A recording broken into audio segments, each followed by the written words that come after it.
अच्छा जी, financial accounting ACCA की जो बुक है चैप्टर नंबर 5, उसके अंदर एक टॉपिक है ट्रेड डिस्काउंट का। इसको हम कवर कर रहे हैं इस वीडियो में।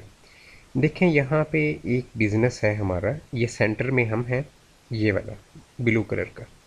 और ये लेफ़्ट साइड के ऊपर सप्लायर है जो कि हमारे बिज़नेस को कोई भी सप्लाईज़ दे रहा है। इससे हम जो भी चीज़ें ले रहे हैं वो हमारे बिज़नेस के लिए परचेजेस हैं, ठीक है। और जो हम अपने बिज़नेस से सेल कर रहे हैं, वो जो भी बायर है जो हमारे से परचेज़ कर रहा है, इस पॉइंट के ऊपर हम ट्रेड डिस्काउंट जो है वो लगाते हैं। सेल पॉइंट के ऊपर जो हमारे बिज़नेस से सेल हो रही है, उसके ऊपर हम जो है वो ट्रेड डिस्काउंट लगाएंगे, ठीक है। तो आगे मूव करते हैं। देखें, ट्रेड डिस्काउंट इस तरह से लगाया जाता है कि हमने कंडीशन दी है कि if you will buy more than 100 kilos then you can get 2% trade discount, ठीक है।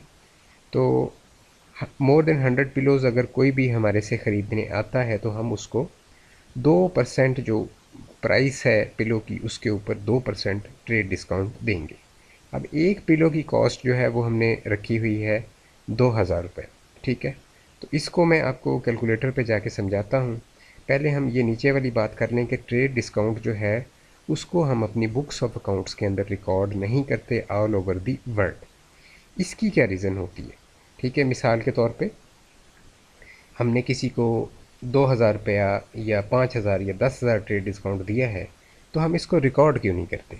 इसकी वजह ये होती है कि नेट सेल्स जो होती हैं हमारी किसी भी बिज़नेस की, ठीक है, उसके ऊपर जो है टर्नओवर का वर्ड जो है टैक्स की, जो हमारा टैक्स का सिस्टम है उसमें यूज़ होता है। टर्नओवर सेल्स को कहते हैं, ठीक है। तो उसके ऊपर बहुत सी टैक्सेशन होती है। तो इस वजह से हम अपनी अगर नेट सेल्स को बढ़ा के लिखेंगे तो उस पे हमें जो हमने डिस्काउंट दिया है वो भी सेल के अंदर काउंट हो जाएगा और हमें उस पे काफ़ी हैवी टैक्सेशन हो जाएगी, ठीक है।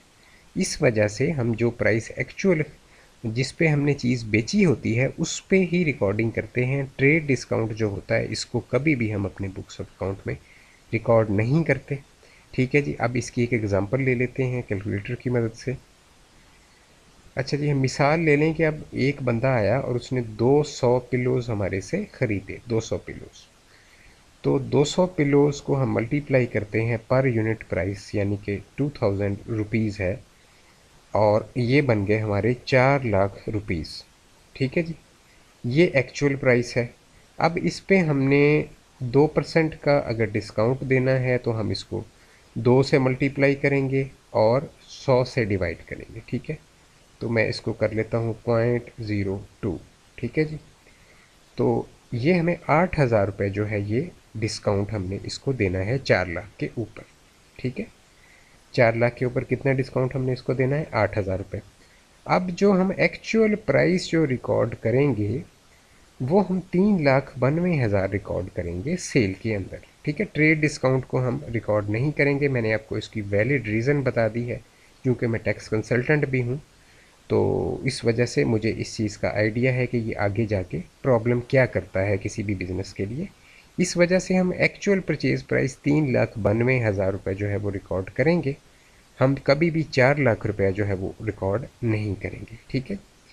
ताकि हमारी सेल प्राइस जो है वो एक्सीड ना हो, हम बिला वजह जो डिस्काउंट दिया है उसको हम सेल के अंदर काउंट नहीं करना चाहते, ठीक है। ताकि हमारे ऊपर टैक्सेशन जो है वो गवर्नमेंट की वो ना हो उस चीज़ पे जो हमने डिस्काउंट दिया है। उसको अगर हम सेल में काउंट करेंगे तो वो हमारे ऊपर सेल की टैक्सेशन होगी, तो बिला वजह का हमें उसका नुकसान होगा, ठीक है जी।